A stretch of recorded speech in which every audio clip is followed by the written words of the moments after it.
हरे राम राम राम हरे हरे। हरे कृष्ण कृष्ण कृष्ण हरे हरे। तब मुनि सादर कहा बुझाई, तब मुनि सादर कहा बुझाई। चरित एक प्रभु देखिए जाई, चरित एक प्रभु देखे जाई। श्री राम विश्वामित्र जी के संग आए हैं और उनका बड़ा सम्मान करते हुए उनके कहने पर ताड़कास मरी स्वभाव का वध कर दिया, गुरु जी को निशंक कर दिया और कहा कि गुरु जी आप यज्ञ कीजिए। तो उसी समय एक जनकपुर से बुलावा आया तो गुरु जी कहते तब मुनि सादर कहा बुझाई, चरित एक प्रभु देखिए जाई। देखो यहाँ मैंने बताया ना, बड़ा शब्दों का रस है, शब्दों का अर्थ है, मर्म है। यहाँ कह रहे हैं विश्वामित्र कि आप चल करके एक यजन देखो, चरित्र देखो, करो कुछ नहीं। ये नहीं कहा कि आप चलो आप उस यजन को पूर्णोति दे देना, अब उसके बलिहार जाना, कुछ भी नहीं कहा। चरित्र एक देखिए जाए, चलो आप मेरे साथ देखो। धनुष यज्ञ सुनि रघुकुल नाथा, धनुष यज्ञ सुनि रघुकुल हर्ष चले मुनि बर के साथा, हर्ष चले मुनि बर के। राम जी को जब मकान में पड़ा कि धनुष यज्ञ हो रहा है तो भगवान बड़े मन में प्रसन्न हुए। भगवान तो मैंने बताया ना, भूत वर्तमान भविष्य सब जानते हैं, उन्हें पता कि मुझे क्या लीला करनी है, इसलिए उनको अपना विवाह याद आ गया, सीता जी की याद आ गई, अतिशय बातें हैं यहाँ। और जा रहे थे, आश्रम एक दीख मगमाही, खग मृग जीव जंतु तह नाही। रास्ते में एक आश्रम देखा। अब देखो जहां पर खग नहीं, पक्षी नहीं, मृग नहीं, जीव नहीं, जंतु नहीं, तो कैसे पता लगा ये आश्रम है? जब वहां कोई है ही नहीं तो आश्रम कैसे पता लगा? कुटिया का पता लग जाता है। महात्माओं के आचरण से उस जगह जाकर जब हमारा मन राम राम करने को करे, जहां जाके हमारा मन भगवान में रम जाए, वो आश्रम ही होते हैं। वहां कोई मिले ना मिले अपने आप मन होने लगता है। कई लोग कहते महाराज जी आप नहीं है, आप नहीं है, ये तो बेकार की बात है। जो लोग हमसे मिलने आते कई बार वो यहाँ बैठते हैं इंतजार में और उन्हें आध घंटे पौन घंटे बाद बताते हैं कि महाराज जी यहाँ नहीं है। जैसे मिलते हैं ऊपर से आने टाइम 10-15 मिनट आधा घंटा लगा तो वो मुझे फोन करते हैं कि महाराज जी यहाँ क्या है, विचित्र सा पॉजिटिविटी है, हमारे तो महाराज रोया रोया गिर गया, मेरी आंखों से अश्रु आने लगे। वो एक बार आए हैं तो उनकी आंखों से अश्रु आने लगे और आपकी शिकायत है कि महाराज जी आप यहाँ नहीं है तो आश्रम भी रहना है, फला है, ये है, वो है। अरे भैया आप इसको अनुभव करिए। अपने घर में भजन करना और महात्माओं की कुटिया में भजन करना जमीन आसमान का अंतर है। आपको रूटीन हो गई, आपकी रोज की बात हो गई, इसलिए आप बिना बात की बात करते, बिना बात की बात करते। मैं अभी दिन में समझा रहा था कि जो लोग कहते हैं हमारा कोई प्रश्न नहीं है, जैसे हम कहें कि प्रश्न पूछो, आप लोगों में से ज्यादातर बात यही आती है हमारा कोई प्रश्न नहीं है। ना बेटा, ये ठीक बात नहीं है, ये अच्छी बात नहीं है, ये कोई बहुत बढ़िया बात नहीं है, ये कोई डींग वाली बात नहीं है। प्रश्न नहीं है का मतलब या तो आप सिद्ध हो गए हो, प्रश्न नहीं है का मतलब या तो आप बिल्कुल महामूर्ख। दोनों में से कोई बात हो सकती है, या तो सिद्धि हो गए या फिर आप ध्यान से सुन नहीं रहे, या फिर आपको सारी समझ आ रही। दो ही बात है ना, या तो आपको सारी बात समझ आ रही।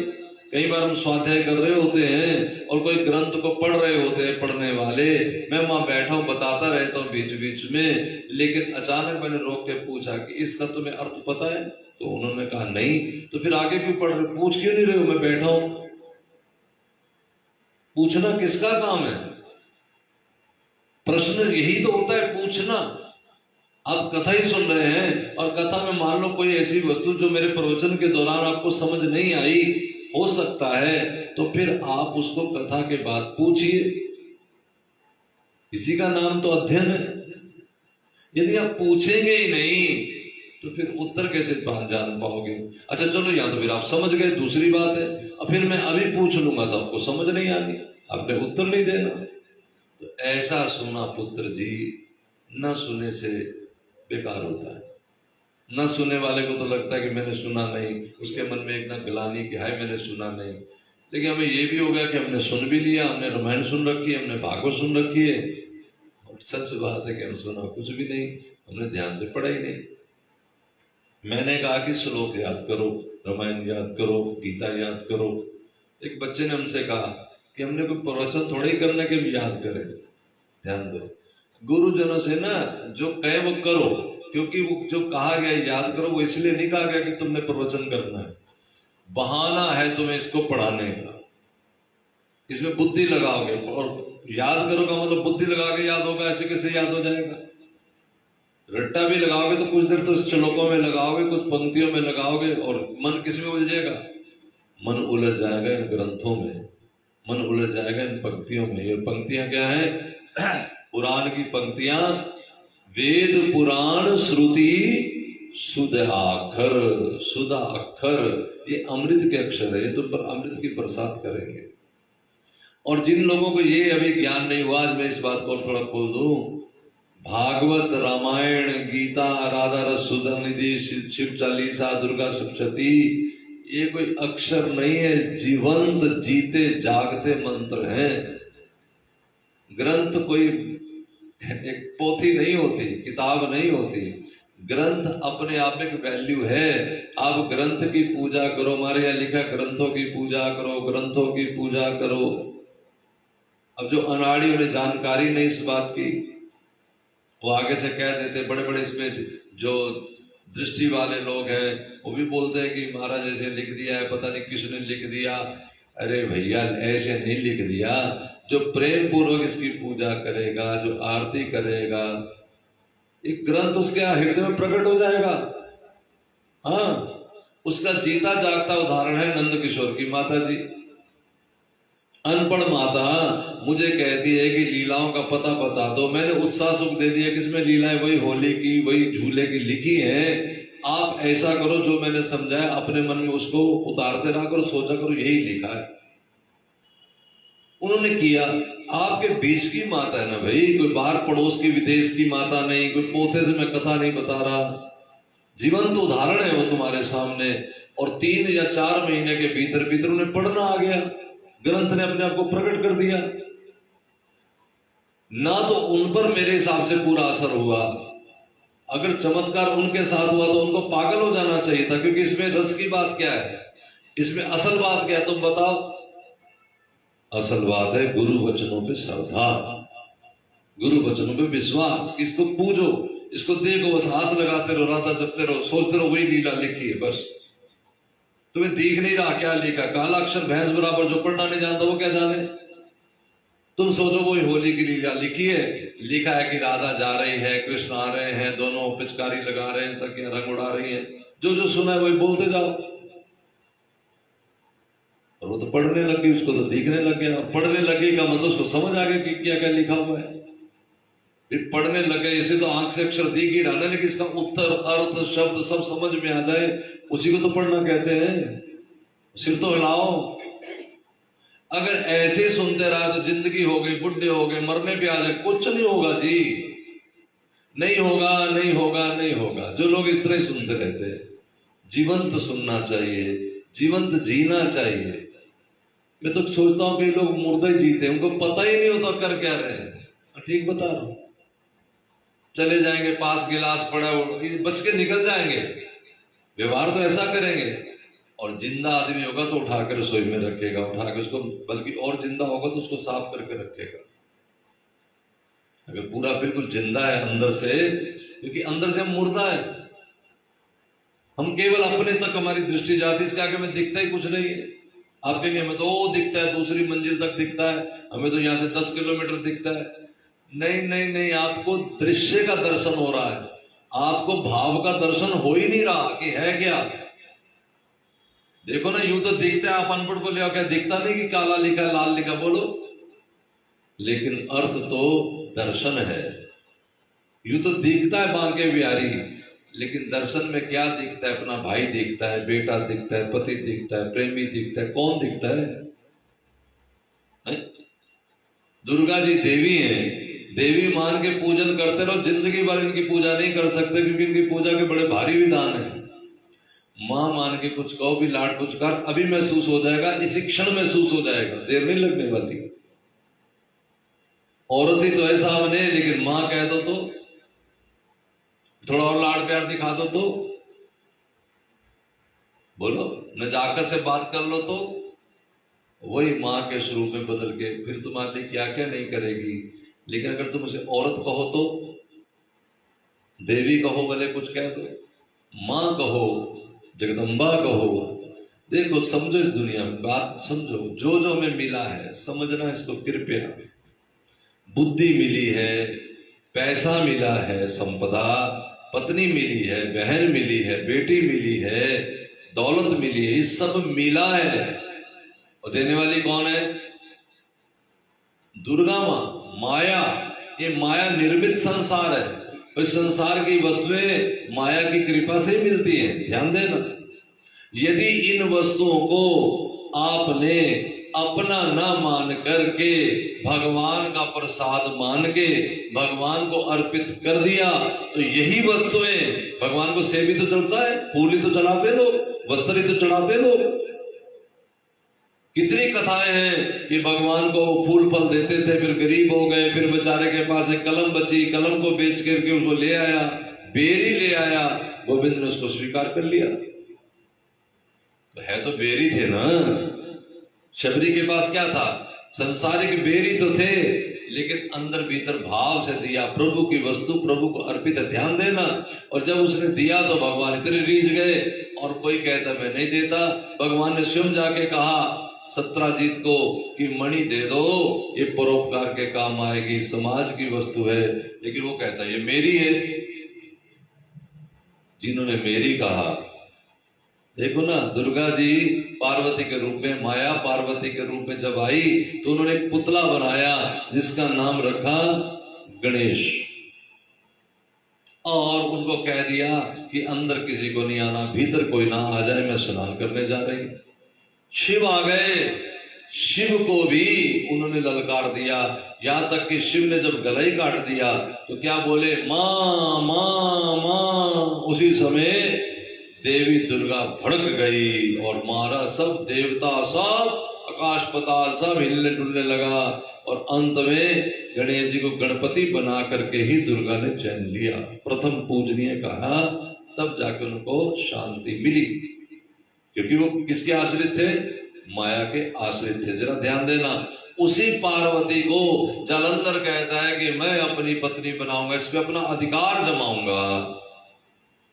उस जलंधर के वध का कारण कौन थी? आप जानते होंगे, आपको पता होगा। शिव ने मारा, शिव ने नहीं मारा, शिव से तो मर ही नहीं रहा था वो।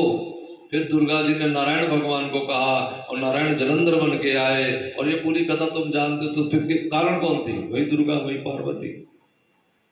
यही दुर्गा, यही माया जब द्रौपदी के रूप में, काली के रूप में अंश में प्रकट होती है, तो फिर माँ के पास जब पांडव लेके आते इस माया को, तो माँ कहती प्रसाद के रूप में बांट लो। जब ये दुर्गा, ये माया, ये द्रौपदी प्रसाद हो जाती है, तो कृष्ण से मिला देती है पांडवों को। और उस माया पे जब कोई अधिकार जमाना चाहता है, आप सुन के कथा, द्रौपदी तक ना रह जाना, तुम्हारी झोली में जो पैसा है, जो रुतबा है, जो संपदा है, जो तुम्हारा अधिकार है, वो माया का दिया हुआ है। अगर अपना मान के बैठ गए, डोरा जमा के बैठ गए, तो याद रखना फिर उसी द्रौपदी ने कौरवों के वंश का कारण भी बन गई थी। क्योंकि दुर्योधन कहता मेरी है, मेरी जगह पे बैठो, और पांडव कहते हैं तुम जैसा कहोगी, हम तो प्रसाद के रूप में माँ ने हमें कहा है। तो कृष्ण मिल गए। कृष्ण कैसे मिल गए? सारथी बन गए कृष्ण के। वही दुर्गा जब सीता जी का रूप लेके आई, और हनुमान जी कहते हैं हे माँ, मात राम दूत में मात जानकी। पहले मिलन में माँ कह दिया मैं तुम्हारा पुत्र हूं। माँ ने क्या आशीर्वाद दिया? अष्ट सिद्धि नवनिधि के दाता, असबर दीन जानकी माता। माँ ने आशीर्वाद दिया, जाओ अष्ट सिद्धि नवनिधि के तुम दाता बन जाओ, तुम मालिक बन जाओ, तुम उसके दानी बन जाओ, तुम दूसरों को भी अष्ट सिद्धि नवनिधि दे सकते हो। यही नहीं कि तुम्हारे पास अष्ट निधियां नवनिधियां सिद्धियां रहेंगी, बल्कि तुम जिसको चाहो इसका मालिक बना दो।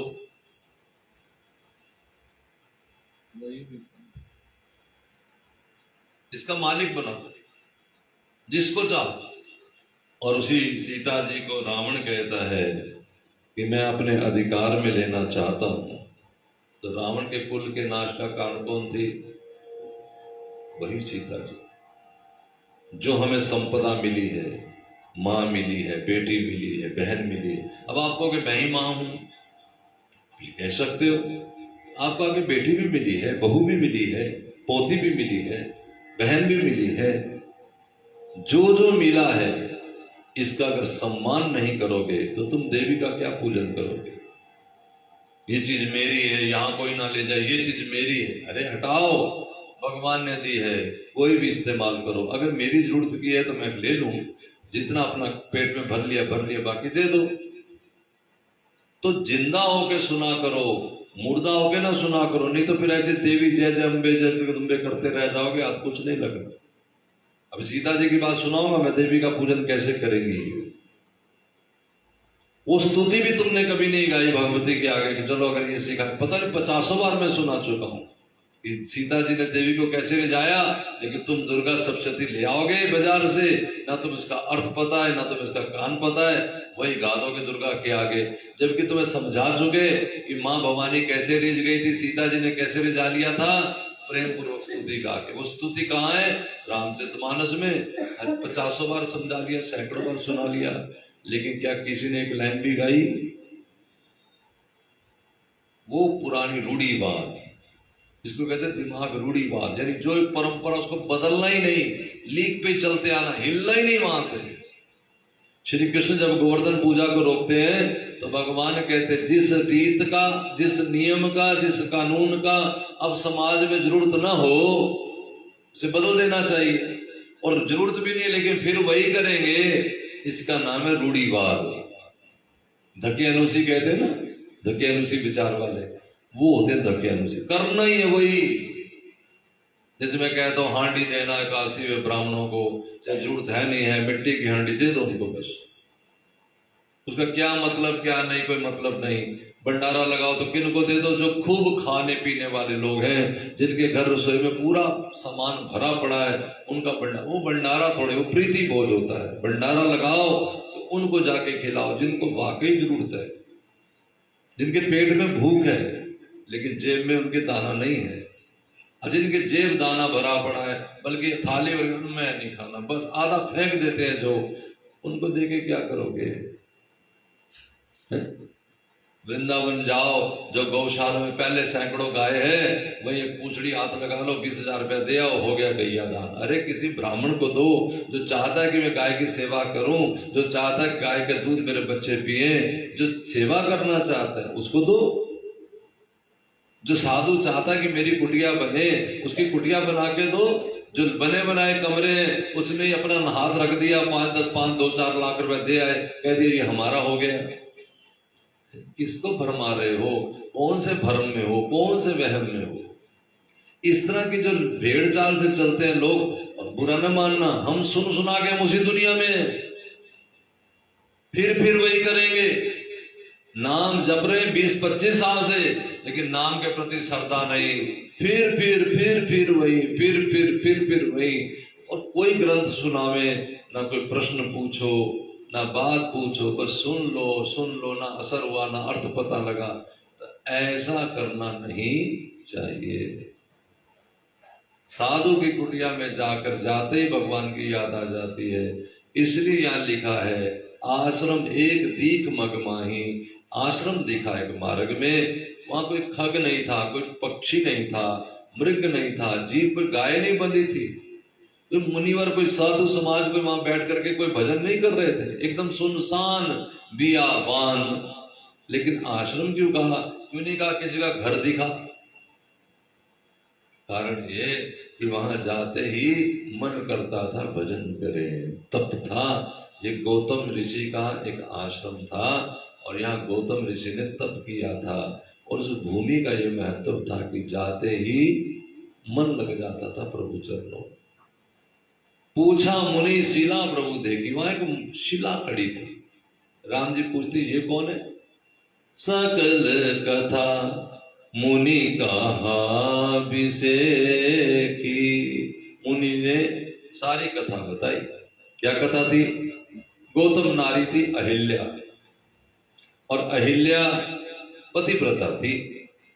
इंद्र का मन आ गया, बेईमान हो गया। अब कई लोग ये पूछते हैं, सर्वसाधारण लोग पूछेंगे कि देवता वो कैसा जिसका मन पर स्त्री में आ गया? पूछेंगे ना।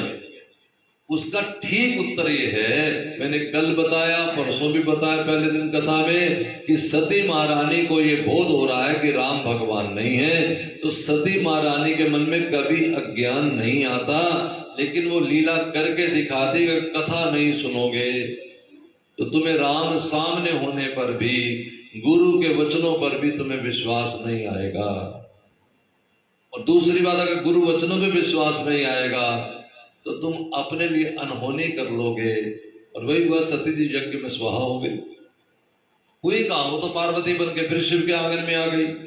लेकिन यही कथा बता रही है कि यदि आज आनंद उठा लोगे, आज वस्तु मिले उसका लाभ ले लोगे, तो फिर युगों तक दोबारा भटकना नहीं पड़ेगा। दूसरी कथा नारद जी की है। ये बता रहे नारद जी को मोह कैसे हो सकता है? नारद जी तो भगवान का मन है, लेकिन उसमें कितना कुछ हमें सुनने को समझने को मिलता है। अगर नारद जी ये लीला नहीं करते, अगर भगवान ये लीला नहीं करते, और अंत में भगवान कह देते ये तो सारा मेरी इच्छा से हुआ। यहां भी जो हो रहा है वो भगवान की इच्छा से हो रहा है। क्योंकि ये लीला अगर नहीं की होती तो आज हमें बहुत सारी बातों का कैसे हम बताते आपको। तो ईश्वर की लीला में कभी संदेह नहीं करना चाहिए कि इंद्र का मन ऐसे क्यों आ गया, फलाना ऐसे क्यों हो गया, विश्व ब्रह्मा जी ने क्यों अपनी बेटी पे। अरे भैया, या कोई किसी पे मन बेईमान नहीं हो रहा। एक बहुत बड़ा कोई साधु महात्मा होता है, उसी का मन बेईमान नहीं होता, अपनी बेटी छोड़ो पर स्त्री पे नहीं होता, तो ब्रह्मा जी का कैसे हो जाएगा? लेकिन ब्रह्मा तो सब कुछ खुद ही है, पाप भी वो है, पुण्य भी वो है। इसलिए ब्रह्मा जी को ये कैसा कष्ट हो सकता है, कैसा मुश्किल आ सकती है? फिर भी भगवान लीला करके दिखाते हैं। लीला करके ये बताते हैं कि जब जैसे भगवान माखन खा रहे हैं अपने ग्वालों के बीच में, और ब्रह्मा जी को लगता है कि ये कैसे खा सकते हैं, तो भगवान क्या ब्रह्मा जी बिल्कुल नाड़ी है, जिन्होंने भगवत दर्शन कर लिया, जो भगवान के बनाए हुए अपने मन के संकल्प से पैदा हुए, तो उनको इतना भी ज्ञान नहीं। लेकिन भगवान बताना चाहते हैं कि जब कोई ऐश्वर्य से परमात्मा को देखता है, दो तरह से भगवान को देखा जाता है, एक प्रेम दृष्टि से, एक ऐश्वर्य दृष्टि से। यदि ऐश्वर्य दृष्टि से देखोगे तो भगवान की कोई लीला तुम्हारी समझ में नहीं आएगी, और श्रद्धा की दृष्टि से, प्रेम की दृष्टि से देखोगे, आदर की दृष्टि से देखोगे, हर चीज समझ में आएगी। इसलिए भगवान गीता में सीधा कहा, अगर मेरे को देखने का लाभ लेना है, अगर मेरे तक आना है तो चश्मा लगाओ। सिनेमा चलता है, उसमें 3D फिल्म चलती है, तो वो जैसे ही जाओ अंदर एक चश्मा दे देते हैं कि ये लगाओगे तो तुम्हें इससे दिखेगा, नहीं तो धुंधला दिखेगा। इस तरह भगवान कहते हैं सारा संसार तुम्हें मैं नहीं दिखूंगा, धुंधला दिखेगा। अगर मुझे देखना इसमें तो एक चश्मा लगाओ। उस चश्मे का नाम भगवान ने नंबर बताया, श्रद्धावान लभते। श्रद्धा की दृष्टि से मुझे देखो तो मैं तुम्हें पूरा पूरा दिखाई दूंगा। मन में जब हमारे वहम आ जाए, मान लो आ ही जाए, तो फिर दूसरा तरीका है, श्रद्धा किसमें हमारी? गुरुजनों में। गुरुजनों से पूछिए। अगर पूछेंगे नहीं तो मार्ग कैसे मिलेगा जी, ये बताओ। नहीं पूछते, हम पूछे कोई प्रश्न है? नहीं है, मतलब सब आता है। भक्ति कर रहे हो, संसार में रह रहे हो, 1000 बार लोग तुम्हें ताना मारेंगे, 1000 बातें लोग कहेंगे, वो जो बातें वो कह रहे हैं क्या उसका उत्तर तुम्हारे पास है? अगर नहीं है तो पूछिए ना, है पूछना चाहिए ना। लेकिन जब हम अपनी मन इच्छा से, अब देखो गौतम ऋषि स्नान करने गए तो इंद्र ने गौतम का रूप बना लिया और गौतम बन के आ गए। तो पूछना चाहिए था ना कि अभी तो गए थे, अभी कैसे आ गए, ये कैसे अनहोनी हो गई, आप तो नियम के अधूरे नहीं है। फिर आते ही वो क्या करते थे, पूजा पाठ, शिवलिंग की पूजा, अपना वेद अध्ययन आदि आदि। लेकिन आते ही आज गौतम क्या कह रहे हैं कि चलो जरा अंदर एकांत में मेरे साथ मिलन करो। अब ये पूछना चाहिए था ना कि आपका तो विचार ऐसा नहीं है, आप तो ऐसे नहीं हो, आज क्या हो गया है, नहीं पूछा। और जैसी की तैसी उनके साथ मिलन कर लिया। वो तो इंद्र ही थे। अब ये चले गए, थोड़ी देर बाद गौतम आ गए जो ओरिजिनल गौतम थे। और जब गौतम आए तो कहा कि आप तो अभी गए, मैं गया हूं। अरे फिर पूरी बात बता दी उसने, तो ऐसे ऐसे हुआ था। अब तो गौतम को ताप चढ़ गया कि तुम मेरा स्पर्श भी अनुभव नहीं कर सकी है? श्वास समझ लेते हैं लोग, तो मेरी गंध को भी महसूस नहीं कर सकी। तुम पत्थर हो, पत्थर, जाओ पत्थर ही हो जाओ। उसने कहा कि हे महाराज, मैं आपकी सेविका हूं, दासी हूं, चलो भ्रम खा गई, गलती कर गई, लेकिन वो तो वो रूप बना के आए थे, मेरा तो चलो अगर मैं नहीं समझ पाई वैसे गलती हो गई। अब जो श्राप आप दे रहे हैं, कृपा करो इस श्राप मेरा थोड़ा मुक्ति का उपाय बताओ। तो बोले कि तुम यहीं रहो, एक दिन राम आएंगे, त्रेता युग जब आएगा तो राम के चरणों की रज से तुम्हारा उद्धार हो जाएगा। अभी सतयुग चल रहा था। अहिल्या ने कहा क्या मुझको इतने युग इंतजार करना पड़ेगा, आप मेरे लिए कुछ कर नहीं सकते? अब थोड़ा गुस्सा ठंडा हो गया था गौतम का। तो गौतम ऋषि ने कहा देवी, मैं तुम्हारे लिए कुछ और नहीं, बस इतना कर सकता हूं कि टाइम शॉर्ट कर देता हूं। सतयुग के बाद अभी द्वापर आएगा, फिर त्रेता आएगा, अब मैं युग ही बदल देता हूं। पहले त्रेता आ जाएगा, फिर द्वापर आ जाएगा, युग बदल दिया।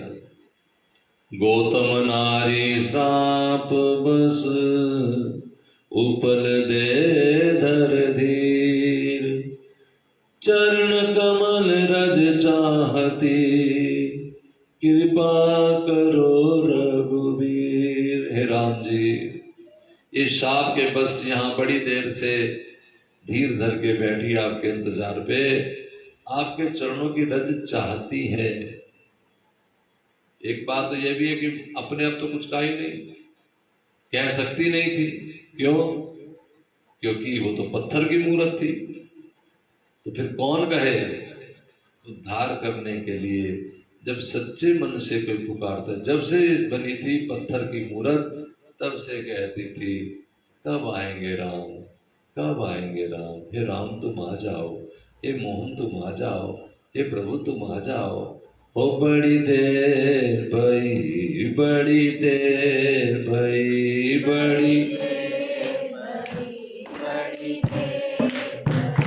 कब लोगे खबर मोरे राम, कब लोगे खबर मोरे राम। बड़ी देर भई, बड़ी देर भई, ओ बड़ी देर भई, बड़ी देर भई, बड़ी देर भई, बड़ी देर भई।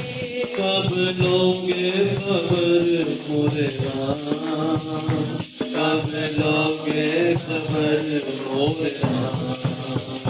बड़ी देर भई, बड़ी देर भई। ओ चलते चलते मेरे पग हारे, ओ चलते चलते मेरे पग हारे। कभी आई ना मिलन की शान, कब लोगे खबर मोरे राम। ओ बड़ी देर भई। देखो जो चलेगा, जो चलेगा वो चल चल के फिर पूछेगा कब आएगा, हाय बस अब थक गए, अब कब आएगा। जो चलेगा, जो चलेगा ही नहीं, वो क्या खा कहेगा कब आएगा? वो तो कहेगा सो जो आएगा आएगा, नहीं तो ना से सो। अब उसे पता आना ही नहीं किसी ने। कुछ चले मरेगा, चलना क्या है? हर वक्त याद, हर वक्त उनका ध्यान, हर वक्त मिलने की आस। भक्त के लिए तीन ही चीजें हैं जो नाम जापक हैं, जो प्रभु आश्रित है, केवल राधा कृष्ण गुरु। तीसरी चीज, चौथी चीज कोई होती नहीं। हर वक्त राधा कृष्ण गुरु, राधा कृष्ण गुरु, इन्हीं में से किसी की याद बनी रहती है। जिनको इसके अलावा किसी और की याद आती है, वो सोचो, वो तो उल्टा चलने लग गए। जिनको किसी की याद नहीं आ रही वो खड़े तो है, कम से कम चलो अभी चल पड़ेंगे। लेकिन जिनको भाई बंधुओं की याद आ रही है, अपनी मौसी की याद आ रही है, शादी की याद आ रही है, पुरानी एनिवर्सरी निकाल के बैठ गए, आज मेरी एनिवर्सरी है, आज मेरा हैप्पी बर्थडे है, ये तो उल्टी दिशा में चल पड़े। हमें भगवान की ओर चलना है बस। तो सब बच्चों को कहते हैं कि जन्मदिन मनाते, एक ही जन्मदिन मनाओ, ठाकुर जी का जन्मदिन, बस सारे उसी में मना लो, पूरा आश्रम उसी में मना लो। अपने अपने सारे बलबले जिसने निकाले, रिश्तेदारों को बुला लो, ढोल बजा, इतना बड़ा समागम होता है ना। तो ये देख लो, जैसा मैंने समझा, जैसे मैंने पहले बताया, माया भगवान की दी हुई है। अब देखो कितना देंगे, अब अपने आप वो कहते अच्छा नहीं लगता, मुझे सुंदर नहीं लगता। जो मिनिमम जो हमारी वैल्यू वाला नोट होगा वो निकालेंगे। और जब भगवान का कीर्तन हो रहा है, भगवान का बार सुंदर यश हो रहा है, और भी कई कुछ होता है, उसमें क्या करना चाहिए? अरे हम फीकी रोटी खा लेंगे, ये करो, ये काम बढ़िया करो, हमारा सब कुछ। अब जन्म उत्सव मना रहे ठाकुर जी का, अब मैं देखता हूँ हर बार हम कहते हैं कि आओ आओ कुछ कोई भी अपना योगदान दो। इस बार नहीं कहा तो कोई आया ही नहीं, बड़ा ही नहीं आ गया। चलो महाराज जी कर लेंगे, महाराज जी की फैक्ट्री है तुम्हारा ही सब, ये कोई बात नहीं, फर्क नहीं, लेकिन तुम्हारी हिम्मत कहाँ, तुम्हारी बात बहादुरी कहाँ? ये थोड़ा सा ध्यान रखना चाहिए। यही के लिए नहीं, कहीं भी हो। साल हो गया पूरा, कितना, 5 साल हो गया। 5 साल पहले मैंने कहा था कि हर साल एक कीर्तन कराया करो अपने घर में, कहा था ना, गुरु पूजा में। मेरे पास जो है, मैंने कहा 5 साल, 1 साल में एक सत्संग कराया करो ठाकुर जी का। 5 साल हो गए, कुछ भी नहीं। पता नहीं कभी बेटे की शादी होगी कीर्तन करा लेंगे, पता नहीं कब शादी होगी जिंदगी में, भगवान जाने। हर साल क्यों नहीं भाई, हर महीने क्यों नहीं, हर 6 महीने में क्यों नहीं? पैसा लगता है भाई, तो पैसा क्या तुम्हारे पास अपना पेट भरने के लिए? ये अगर भगवान को अर्पित करेंगे तो फिर भगवान हमें लबालब भी करेंगे, ये बात भी पक्की है। ये तो समझा के हटाऊं, यदि हनुमान जी ने अपना सर्वस्व परमात्मा के चरणों में रख दिया और ये कहा राम दूत में मात जानकी, तो दुर्गा जी ने कहा अष्ट सिद्धि नवनिधि के दाता, जा वहां से मौज कर, जो तेरा नाम ले लेगा वही सिद्ध हो जाएगा। रावण कहता है मैं। देखो, एक परिवार से 2 जने गए थे, एक रावण एक शूर्पणखा, राम जी के दरबार। भगवान के दरबार जो जाए वो दुखी हो जाए, ऐसा कैसे हो सकता है? लेकिन हो तो गए। शूर्पणखा के नाक कान कट गए, रावण का कुंडवा ही छिन गया, क्योंकि दोनों बड़े अजीब से ढंग से गए। जरा ध्यान देना, सीता जी के पास हनुमान जी कह जाते तो ये नहीं कहते कि माता जी मैं केवल तुम्हारा दास हूं, रामदूत, भक्ति का मैं दास हूं, भक्ति मैं करूंगा, लेकिन भक्ति करूंगा राम के लिए, भजन करूंगा श्री राम के लिए। भजन इसलिए नहीं करेंगे दुकान चल जाएगी, मेरा विवाह हो जाएगा, पोता आ जाएगा, बेटी पास हो जाएगी, ये सब को भजन करने की चीजें। यही कह रही थी शूर्पणखा, क्या कि मैं राम जी को पालूंगी, सीधा डायरेक्ट, भक्ति नहीं चाहिए। और रावण कह रहा था भक्ति करूंगा लेकिन कामना पूर्ति करने के लिए राम नहीं चाहिए। रावण सीता जी को चाहता है, भक्ति को चाहना, भक्ति तो पाने के लिए हम प्रार्थना कर रहे हैं, भक्ति हमारे हृदय में है, इसलिए तो गीत गा रहे हैं, इसलिए तो रामचरित मानस कर रहे हैं, इसलिए दुर्गा जी का पूजन कर रहे हैं कि भक्ति मिल जाए। और भक्ति सीता जी को ले आया अगर वो, तो भक्ति लेकर के फिर रावण क्यों रो रहा है? क्योंकि रावण सीता जी भक्ति को राम के लिए नहीं, अपनी मनोकामना पूर्ण करने के लिए कर रहा है। ये माला इसलिए नहीं जपी जाती कि हमारी दुकान चल जाए, मेरी टांग ठीक हो जाए, मेरा सिर दर्द ठीक हो जाए, पत्नी मर जाए, पत्नी जिंदा हो जाए, इसलिए नहीं होती भक्ति। भक्ति तो इसलिए होती है कि मुझे राम की याद आए, मेरे नेत्रों में राम की याद में अश्रु बरसे, भाड़ में जाए, कल का बेड़ा गर्क होता अभी हो जाए, अब मेरे शब्द अजीब से लगेंगे सबको, यही ठीक है। अगर इस बदले राम जी की कृपा होती है, ये भी उचित है प्रभु। हाँ, कोई गीत गाते हैं कि अगर तुमने, कि मेरे मन में प्रभु गाना एक नाम का याद रहे, मैं जहां हाँ, जय जय श्री राम, तेरे रंग में जय जय श्री राम। चलो मुझे याद आएगा बोल देंगे, जो पहला भजन होगा मैं गा ही देता हूँ।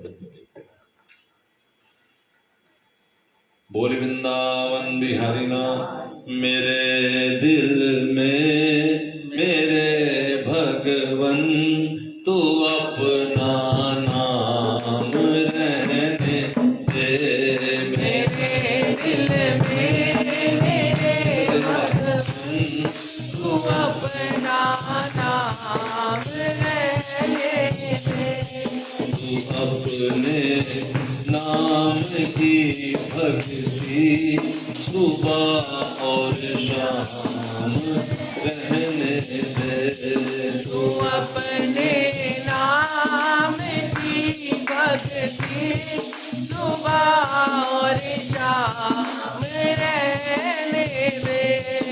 अगर कटने नहीं देनी सबर से जिंदगी मेरी, अगर कटने नहीं देनी सबर से जिंदगी मेरी। गोविंद, अगर मेरे जीवन में यही लिखा है कि मैं वीरान रहूं, तड़पता रहूं, तो प्रभु दूसरों की याद में क्यों तड़पा रहे हो? तो अपनी याद में बेशक मुझे बेआराम रहने दे, तू अपनी याद में बेशक मुझे बेआराम रहने दे, मेरे दिल में मेरे भगवन तू अपना नाम रहने दे।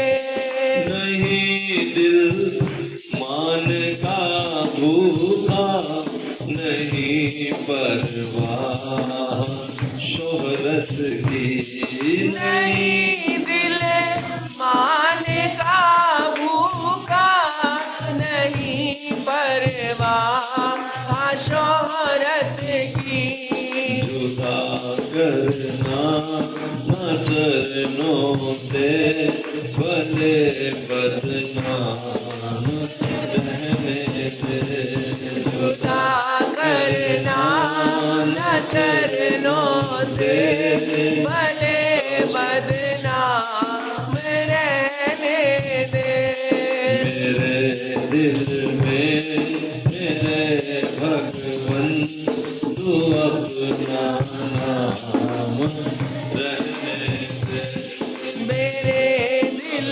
में मेरे भगवन तू अपना नाम रहने दे, तू अपने नाम की भक्ति सुबह और शाम रहने दे,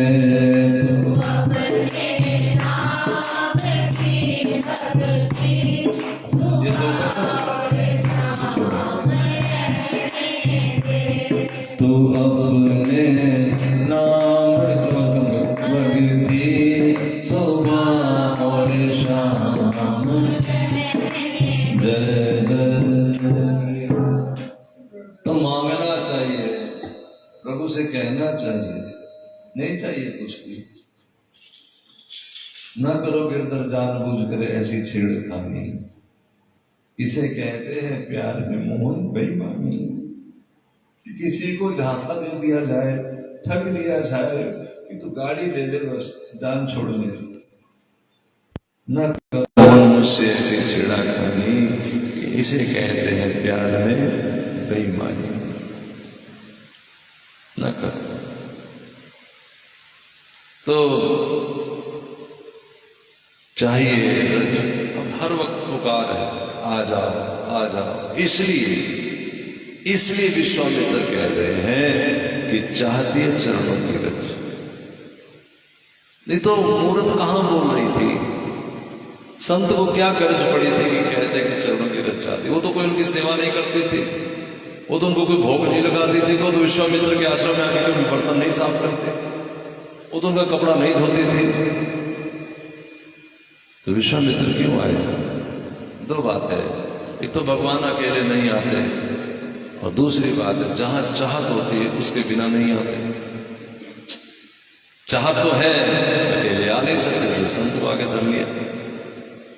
और जब राम आए चरणों की रज दी, पर सतपद पावन शोक न सावन, प्रगट भई तब पुंज सही, देखत रघुनायक जन सुखदायक, सन्मुख होई कर जोर रही। पर सतपद पावन शोक न सावन। जैसे श्री राम जी ने चरणों की रज को दिया तो उसी समय वो एकदम नारी के रूप में आ गए, उसी समय उसने चरण छू भी लिए। पर सतपद पावन, चरण छुए। शोक न सावन, ये चरण क्या है? जो छूने को मिल जाए तो दुनिया के सारे शोक खत्म हो जाए, कोई शोक नाम की चीज ही ना रह जाए। प्रकट भई तब कुंज सही। सीता जी कहाँ रहती है? अशोक वाटिका। इसका मतलब ये नहीं कि रावण के कोई अशोक वन है, इसका मतलब है कि जो श्री राधा रानी कृष्ण के साथ जुड़ी है, जो सीता जी राम के साथ जुड़ी है, जो भक्त भगवान के साथ जुड़े हैं,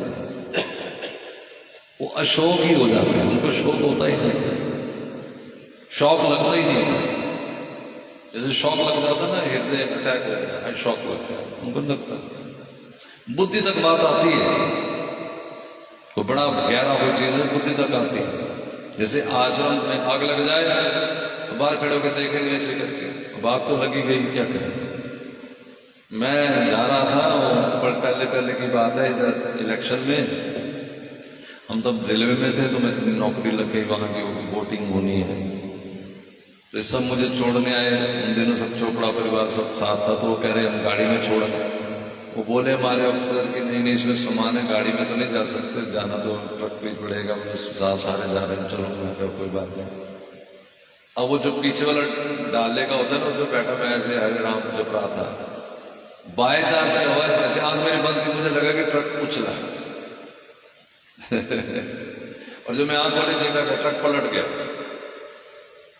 और मैं ऐसे खड़ा हूँ, ऐसे देख रहा हूँ, वहां उसके ऊपर कड़ी गिर गई, गरम गरम, ऐसे सब देख रहा हूं मैं, आंख बंद है, अरे राम में खड़ा था, ट्रक पलटा पड़ा।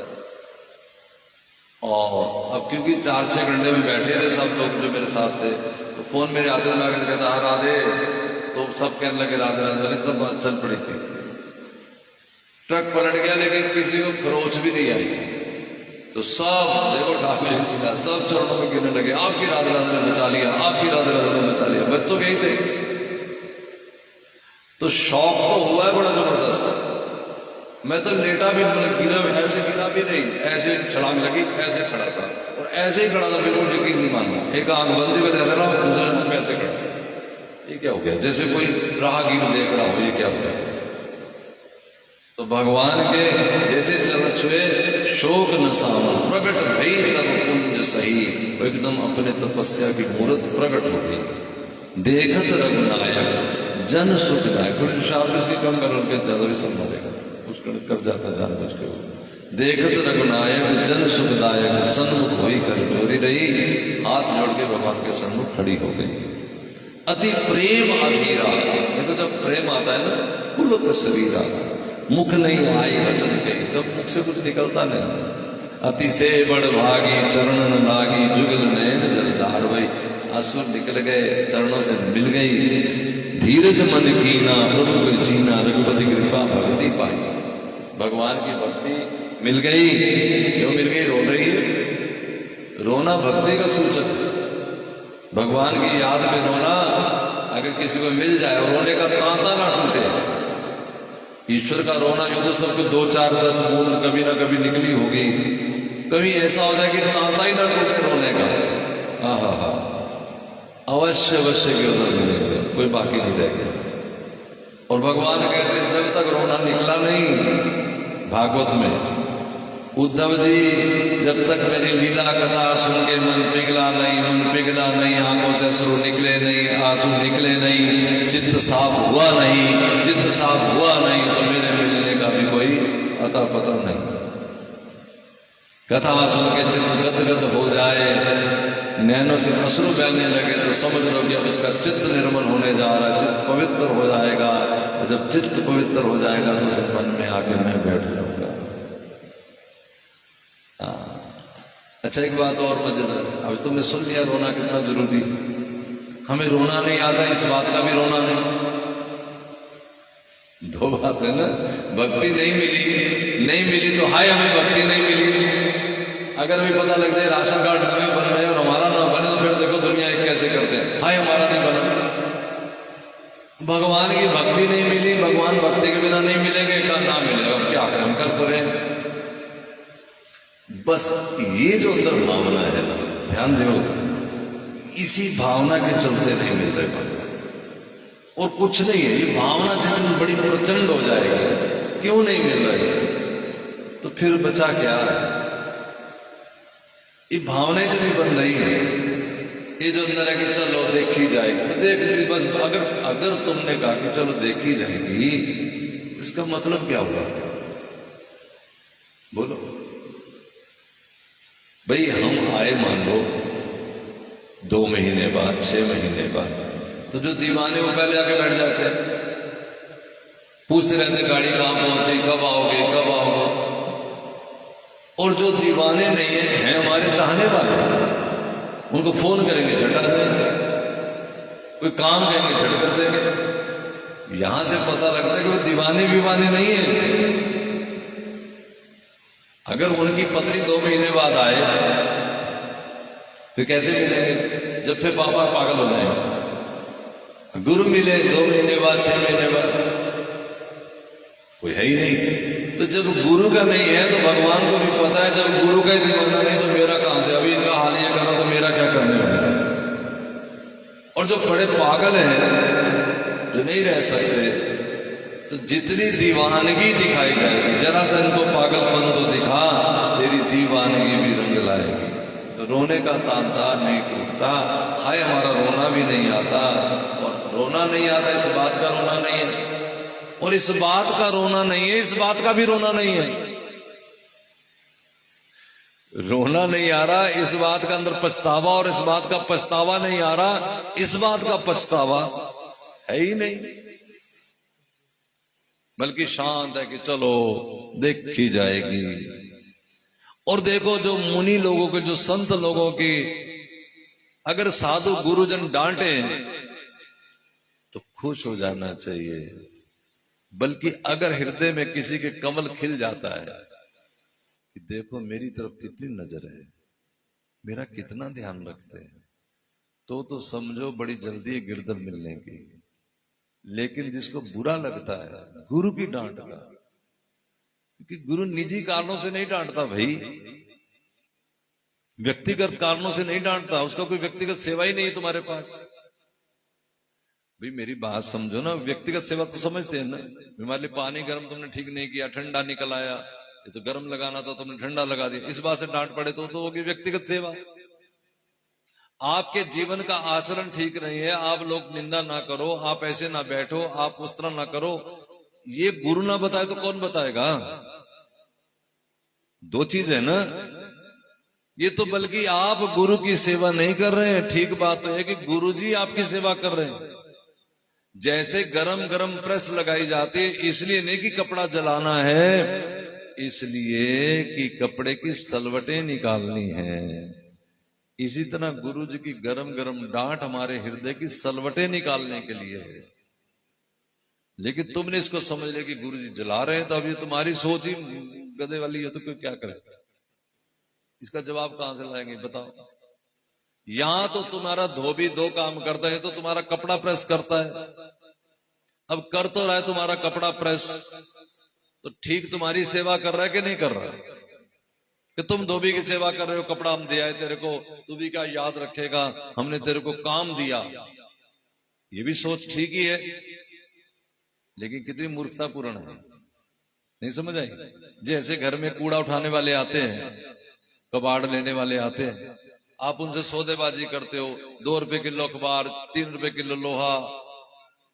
अरे वो शुक्र करो तुम्हारे घर की गंदगी उठाने आए, उल्टा उनको 10-20 रुपए दे दो।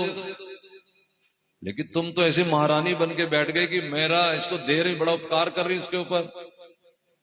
ये अगर मैं ना देती तो बेचारा रोटी नहीं खा सकता था, लेकिन रोटी खिलाने वाला तो कृष्ण है, राम है, तो तुम कहां से रामकृष्ण बन बैठे? अब ये जो छोटी छोटी बातें रामायण में कहां लिखी है, ये तुम्हारा आचरण देख के तुम्हारा गुरु टोकेगा, रोकेगा। लेकिन सबको कैसे रोक सकता है, क्योंकि सबका आचरण सामने नहीं आता। जिसका आचरण सामने आ गया, रोक टोक गुरु जी कर रहे हैं, तो उसके लिए कितनी बड़ भागी है वो। लेकिन मानेगा कौन? आज माना है अहिल्या ने, उस समय तो बुरा ही लगता है।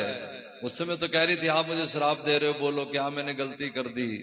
लेकिन आज जब राम मिले तो फिर अहिल्या बोली, मुनि श्राप जो दीना अति भल कीना, परम अनुग्रह में माना, देखो वर लोचन हरि भव मोचन, एह लाभ शंकर जाना।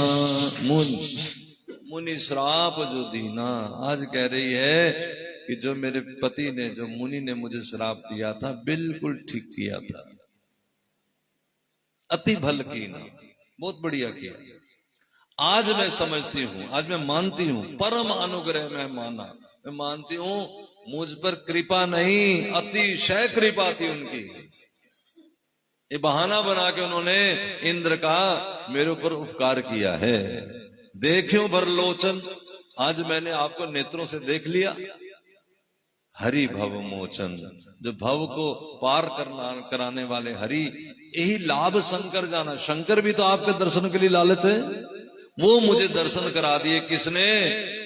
मुनि के श्राप, मुनि की गाली ने।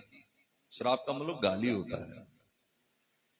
आज मुझे लाभ मिल गया, अब हम ये कथा सुन लेंगे। लेकिन जब गुरु जी देखो डांटते, तो फिर क्या करें? तुम्हारी आरती करें? आरती तुम करने के लिए आए कि मैं करने के लिए आया हूं? ये कई लोगों की शिकायत रहती थी ना, अब तो मैं कह मिलता ही कम, डांटना भी क्या, डांट गए तभी हाथ में माला है, डांट गए तभी माथे पे तिलक है, हृदय में राम की याद है थोड़ी बहुत। और जिन्हें याद नहीं मिलती, जो पंडितों को डांट देते हैं मंदिरों में, उनका तो कुल ही सत्यानाश हो जाता है, धीरे धीरे पता भी नहीं लगता।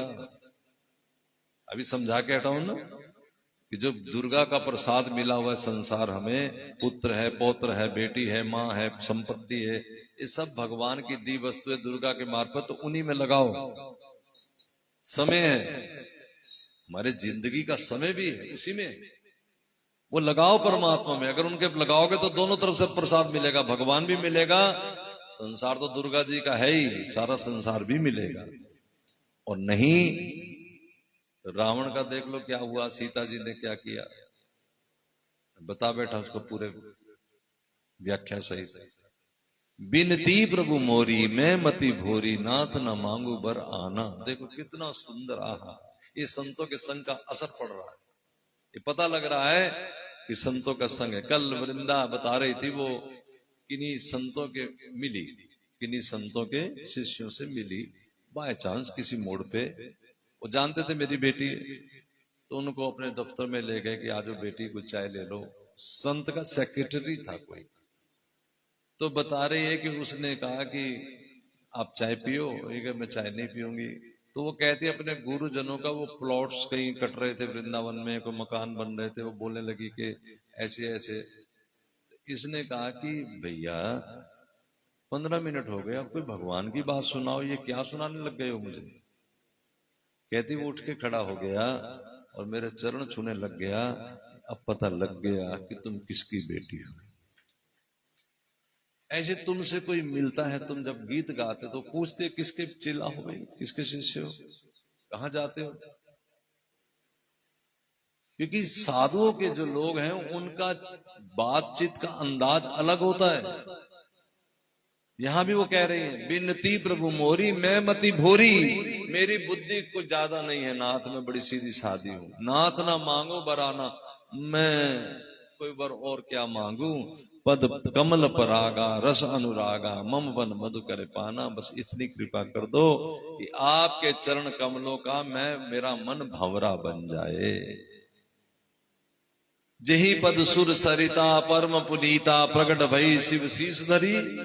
इन चरणों से जो गंगा निकली है, और गंगा इतनी पवित्र है कि शिव ने अपने शीस पे धारण कर ली। सोई पद पंकज जही पूजत, अज मम सिर धर्यो कृपाल हरि। वही चरण आज आपने मेरे शीस पे धरे। जिन चरणों से गंगा निकली, गंगा शिव ने सिर पे धरी, वो चरण प्रभु आपने मेरे फनी फनार्पितम। गोपियां कहती हैं आपकी मर्जी आ जाए तो आप नाक पे धर दिए चरण। वो चरण जिनको लक्ष्मी पूजती है, वो चरण जिनसे गंगा निकली है, आपकी इच्छा आ जाए तो आपने तक्षक नाग पे, वो काली नाग पे चरण रख दिए, चरण चिन्ह छप दिए कि जा तो निशंक हो जा, निर्भय हो जा।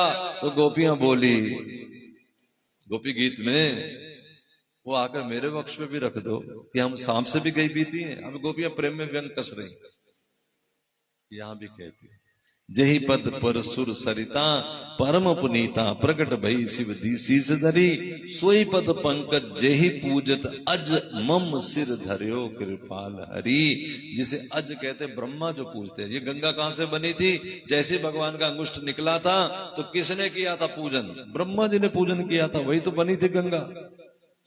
जैसे ब्रह्मांड के बाहर भव नदी है, तो भगवान का अंगुष्ठ जब बाहर निकल गया तो नदी लीक होकर के, पानी लीक होकर के अंदर आ गया। तो ब्रह्मा जी ने उस नदी का, उसे कहते बिरवा नदी, क्या कहते हैं? उसे भवसागर कहते हैं। उससे परे जाना ही भवसागर पार करना है, बिरवा नदी। ब्रह्म वैवर्त पुराण में कथा आती है, जब ब्रह्मा विष्णु महेश जाते हैं श्री राधा रानी कृष्ण के धाम, कि कृष्ण को कह के आए कि अवतार लो, तो दरवाजे पे कौन खड़ी होती है? बिरजा नदी, बिरवा ने बिरजा नदी दरवाजे पे खड़ी होती है। दो सखियां ललिता विशाखा, तो पूछते किधर श्रीमान जी, किधर घुसे चले आ रहे? चलो यहां से, इधर किधर जा रहे हो? तुम गोपियों की नगरी है। ब्रह्मा जी कहते हैं मैं ब्रह्मा हूं ना। अच्छा, कौन से ब्रह्मांड के ब्रह्मा? ब्रह्मा जी विष्णु को देखते हैं, मतलब ब्रह्मा कोई खास चीज नहीं, हम मालिक हैं कोठी के। कौन सी कोठी? बड़ी कोठियां होंगी। ब्रह्मांड बहुत होते हैं क्या? क्योंकि ब्रह्मांड नायक होते हैं ब्रह्मा। ललिता हंसने लगी, विशाखा को बोलने लगी ऐसे पल्ले मुंह डाल के, बताओ इनको इतना भी नहीं पता। पीछे देखो, पीछे देखा तो बिरजा नदी में ब्रह्मांड एक नहीं अरबों खरबों ब्रह्मांड लुड़कियां ले रहे थे। और अरबों खरबों तो मैं कह रहा हूं, इतने अखिल कोटि ब्रह्मांड जिन्हें गिना नहीं जा सकता, इतने ब्रह्मांड, बुलबुले जैसे उतने ऐसे ब्रह्मांड। उन ब्रह्मांड का इकलौता नायक कौन है? अखिल कोटि ब्रह्मांड नायक पूर्ण प्रात्पर ब्रह्म श्री कृष्ण। उन कृष्ण की बात कर रहे हो आप, और क्या बहस के कह रहे हो भगवान मिल जाएगा? अरे चींटी हमें, ब्रह्मा जी तक तो उसको जान नहीं पा रहे। ब्रह्मा जी को क्या समझ लिया कि कोई गाजर मूली बेचने वाला है ब्रह्मा जी? दुनिया बनाने वाला ब्रह्मा जी। और हमारी बात क्या? और गुरुजनों को देखो, तुम्हें क्या औकात दे दी कि तुम्हें कृष्ण मिल जाएगा, और गुरुजनों को तुम अंगूठा दिखा रहे हो कि हम पता नहीं क्या है। इसलिए जरा संभल के भाई, सोच के, विचार के। महिमा तो जानो क्या है वो। वहां ब्रह्मा जी को जाने नहीं दिया, ब्रह्म वैवर्त पुराण की कथा बता रहा हूं। तो विष्णु बोले कि देवी, जहां अभी वामन अवतार हुआ है ना, जहां का छिद्र निकला था अंगुष्ठ बात, अच्छा। सखियां बोली तुम कुछ बुद्धिमान दिखाई देते हो, बताओ कुछ। यूं तो उनका कोई अनादर नहीं है, ये लीला मैंने बताया ना, हर लीला करके बताने का कारण क्या है, हमें समझाना। क्योंकि जब सखियां अंदर गई, कन्हैया को पूछा, तो कन्हैया ने कहा वो मेरे सम आची, मेरे सम आदर है, बिल्कुल मेरे जैसा आदर करो, उनको आदर सहित अंदर लेके आओ। और जैसी वो अंदर गई लेकर के, तो देखा क्या, ब्रह्मा जी विष्णु शंकर सब समा गए भगवान, और अंदर ही बैठे देख रहे हैं। उनको बालकोनी में डाल दिया, वहां से दिखाया कि इतने ही ब्रह्मा आके बैठ गए। तो वो जो बिरजा नदी है उसका जल निकला था, उसे ब्रह्मा जी ने पूज लिया था, उसे अपने कमंडल में धर लिया था, उसी का नाम है गंगा। बोलो गंगा मैया की। तो ये गंगा बिरजा नदी का जल है, भव का जल है, इसलिए भव सागर से पार कराने के लिए गंगा अपने आप में पूरी समर्थ है। एक मूर्ख, मूर्ख ही कहूंगा मैं, तो गंगा अगर पाप दूर कर दी, फिर तो बात ही सीधी सीधी है कि पाप करो, गंगा नहा लो। गंगा तो फिर काली हो जाएगी, गंगा तो नरक ही जाएगी। अरे मूर्खो, कोई कोई को इतना ज्यादा, अग्नि है ना, अग्नि, अग्नि को आप उसमें गोबर डाल दो, गाय का डालो गोबर, चाहे सुअर का डालो, वो दोनों को क्या बना देती है, वो इतनी समर्थवान होती है कि जो अतिशय कुत्ते की लीद, जो अतिशय निकृष्ट चीज है, बाय चांस की अग्नि में चली जाए तो अग्नि उसे भी अपने समान कर लेती है, ऐसा समर्थवान होती अग्नि। गंगा भी ऐसे ही है, सूर्य भी ऐसे ही है, और कोई समझने वाला हो तो गुरुजन भी ऐसे ही होते हैं। शराबी आवे, नीच आवे, गुरुजन उसको गुरु बना देते हैं, अतिशय पवित्र कर देते हैं। वैश्याओं को भगवान मिला दिया संतों ने, अजामिल जैसे नीच हत्यारे को भगवान मिला दिया संतों ने। इसलिए संतों की महिमा नहीं कही जा सकती। इनको जो साधारण मानेगा महामूर्ख होगा। आज मान रही है अहिल्या, आज मैंने मान लिया, आज ये जान, अभी आएंगे सब प्रसाद लेने के लिए, एक जना बिठा देते जाओ, ये जानबूझ के परीक्षा आगे दो तो प्रसाद देते जाओ, बाहर लगा लो। जय जय श्री राम। जही पद सुर सरिता परम पुनीता, प्रगट भई शिव शीस धरी, सोई पद पंकज जही पूजत अज। अज कहते ब्रह्मा को, मम सिर धरियो कृपाल हरि। अगर मैं इसको ऐसे पढ़ देता, या पढ़ लो, क्या मजाल कि आप मुझसे पूछ लेते कि अज कौन है, ये मैं कह रहा हूं। अगर आप अपने घर भी शिव पुराण कहते पढ़ा, उसने देवी पुराण पढ़ा, भागवत पढ़ा, हम समझ रहे कैसे पढ़ लिया होगा। एक एक अक्षर लाइन में व्याख्या करने लग जाते तो पूरा 4 घंटे लग जाते, एक लाइन की व्याख्या उसने पढ़ भी लिया। क्या समझा होगा, कुछ भी नहीं, बस अपने दिमाग में फतूर भर लिया, मैंने पढ़ लिया। पढ़ना तब था कि एक एक अक्षर नहीं समझ आया तो किसी से पूछा जाता, जाना जाता, सोचा जाता, उसको कहते पढ़ना।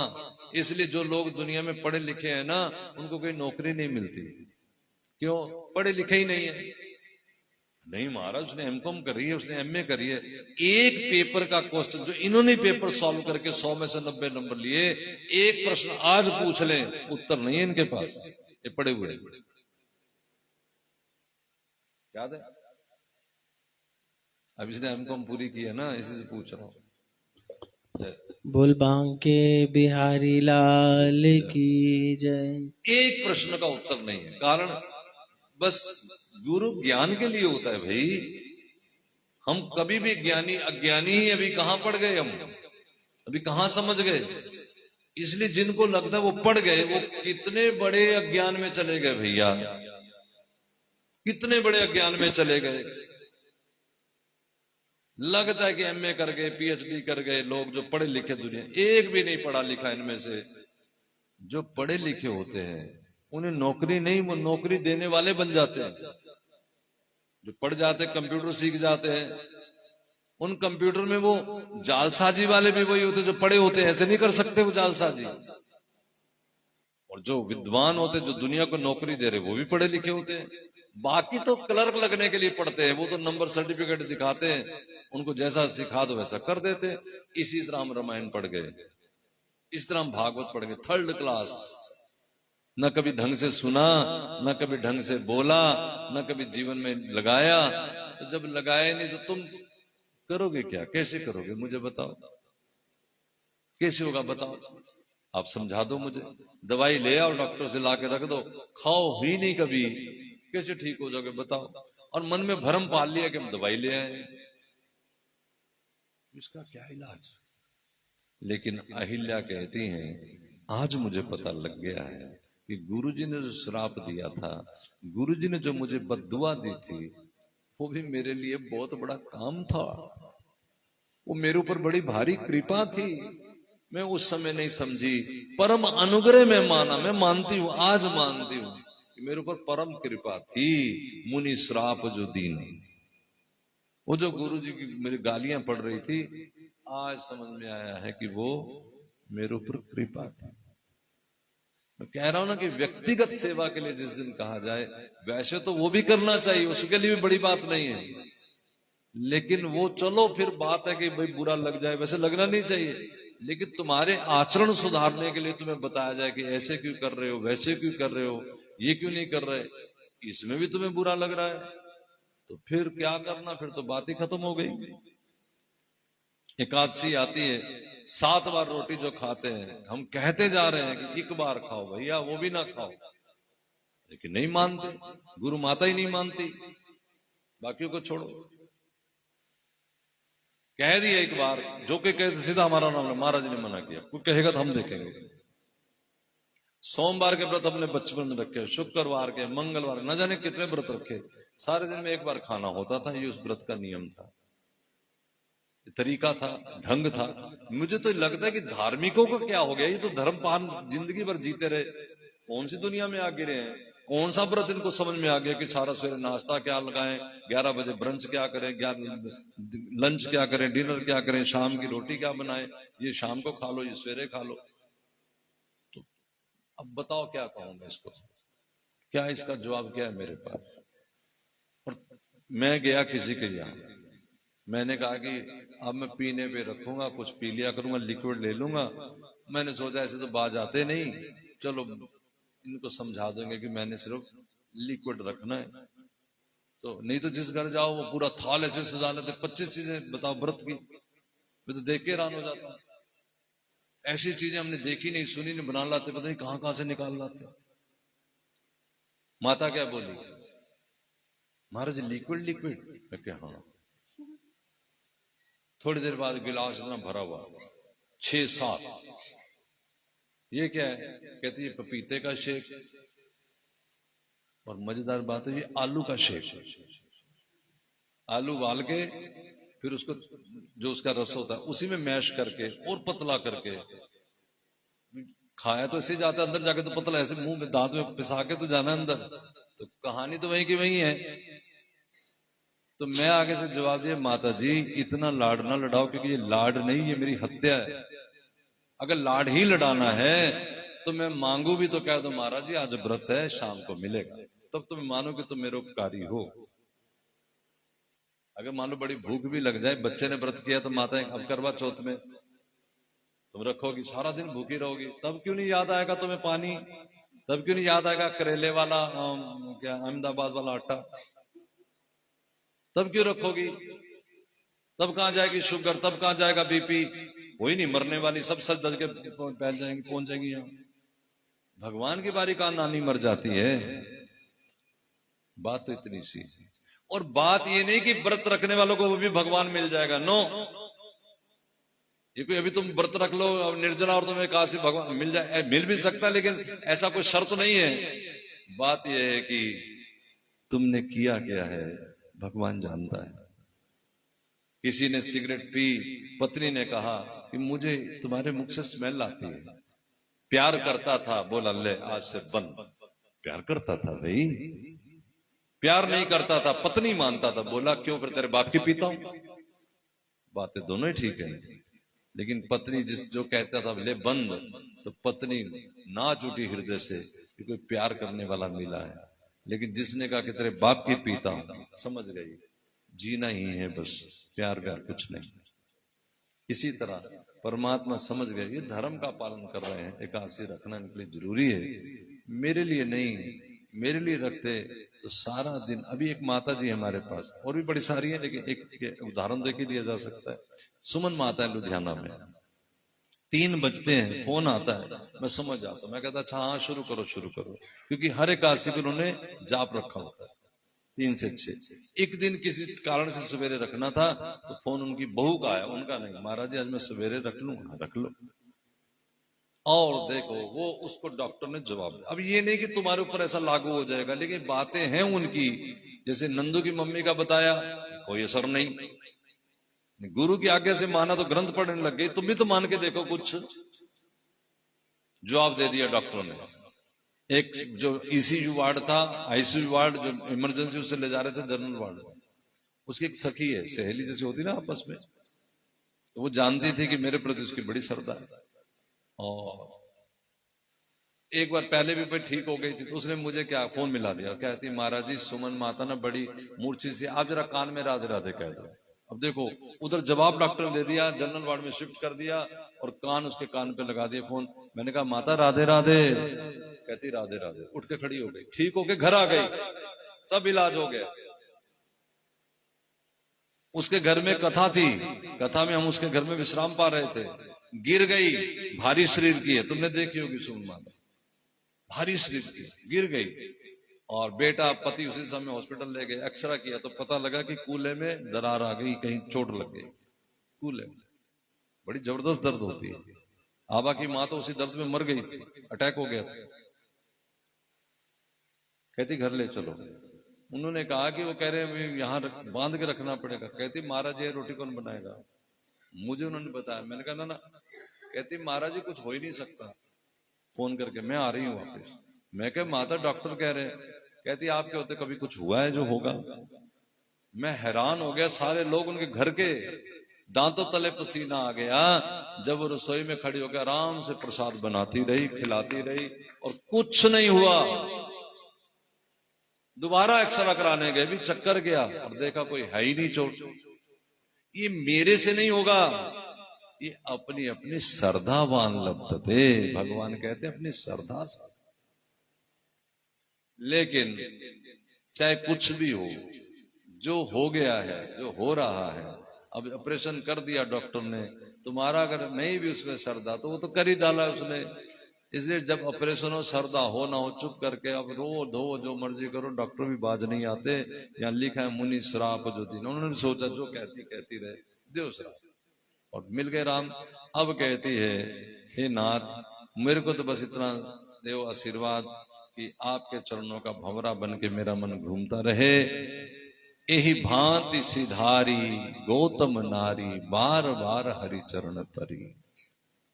इस तरह से गौतम नारी अहिल्या श्री राम जी के चरणों में गिर के कहती है कि प्रभु, जिसे ब्रह्मा पूजते हैं, जिसे शिव ध्यान करते हैं, वो चरण छूने का मुझे मौका मिला है। तो एक ही वस्तु कहती हो क्या, मम सिर धर्यो कृपाल हरि, हे राम जी ये चरण मेरे सिर पे रखो। और जैसे चरण सिर पे रखा, शरीर तो गुल्ली हो गया, उसी समय सुंदर रूप बना करके यही भांति सिधारी गौतम नारी, बार बार हरि चरण परी, जो अति मन भावा सो वर पावा। लेकिन गई कहां, मन में साधु नहीं था, मन में मुनि तो कहा, जैसे हमें गुरु माता जी महाराज जी कहती है, लेकिन मन में कहीं भाव तो है पति है। बच्चे महाराज जी कहते मन में भाव तो है पिता है, दादी माँ जी कहती आप कहती हैं, लेकिन मन में भाव तो है मेरा पुत्र है। इसलिए उनका भाव तो था कि मेरा पति है। अब देखो अंतमति सो गति, इसलिए भगवान के धाम नहीं गई, गई पति लोक आनंद भरी, पति के लोक में चली गई आनंद भरी। सबकी अपनी अपनी गति मति है। अगर संसार में मन हमारा किसी में बिंदा रहा, जुड़ा रहा,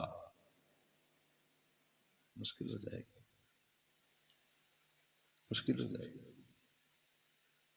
इसलिए समाज की बातें नहीं करनी होती, और कोई बात नहीं। वो समाज बुरा नहीं है। 24 घंटे बात अंदर रहनी है कि कृष्ण मेरे प्रीतम है, बस। उसके लिए चाहे जमुना का किनारा ढूंढ लो, सारा दिन वहीं घूमते रहो, घर भी आने की जरूरत नहीं, बस वहीं बैठ जाओ। अब भूख के मारे डरो ना, कोई बात नहीं, भगवान रोटी वहीं भेज देंगे। कहां से भेजेंगे मत पूछो। अभी आज मैंने एक वीडियो देखी है, अमिताभ बच्चन एक शो करते हैं, और उस शो में कोई आश्रम के लोग आए हुए थे। वो बुलाते हैं कई बार जो समाज सुधारक लोग हैं, उनके 32 आश्रम थे। धन्य है लोग, उनको देख करके लगता है कि जैसे हम बिल्कुल जीरो से भी माइनस कहेंगे। अरे अपने आप को बड़ी डींग मार रहे हैं।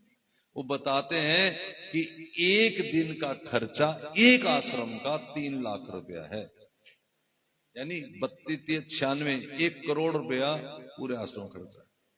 तो अमिताभ बच्चन पूछा चलाते कैसे हो? कहते महाराज हमें जो जो चीज चाहिए होती है, इंजीनियर चाहिए, डाकिया चाहिए, पोस्टमैन चाहिए, जो जो चाहिए हम लिस्ट बना के ठाकुर जी के आगे रख देते,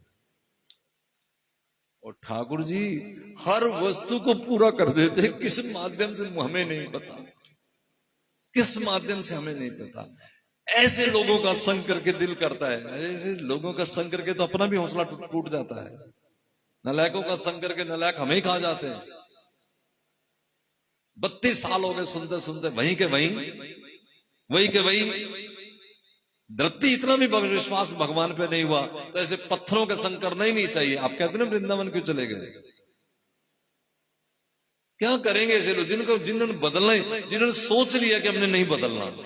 बदला जा सकता है, जिन्होंने सोच ही लिया कि हमने बदलना ही नहीं, उनका क्या करिए? एक आदमी कहता है मैं बदल नहीं सकता महाराज, मुझे बदल दीजिए, वो तो दूसरी चीज हो गई। एक ने सोच लिया कि मुझे अपने धुरे पे चलना है, उसका अर्थ तो यह है कि हम तो डूबेंगे सनम, तुमको भी ले डूबेंगे। गुरुजी ने कहा कि 5 साल में बदल जाओगे सारे के साथ। 4.5 साल हो गए। चेला लोग बोले अब तो 6 महीने रह गए गुरुजी, हम बदल ही जाएंगे। गुरुजी बोले तुम्हारा कोई खटका नहीं, अब तो मेरा डर है कि कहीं मैं ना बदल जाऊं। वो समझ आ जाती है, हम तो बुद्धि रखते ना अपने ऊपर।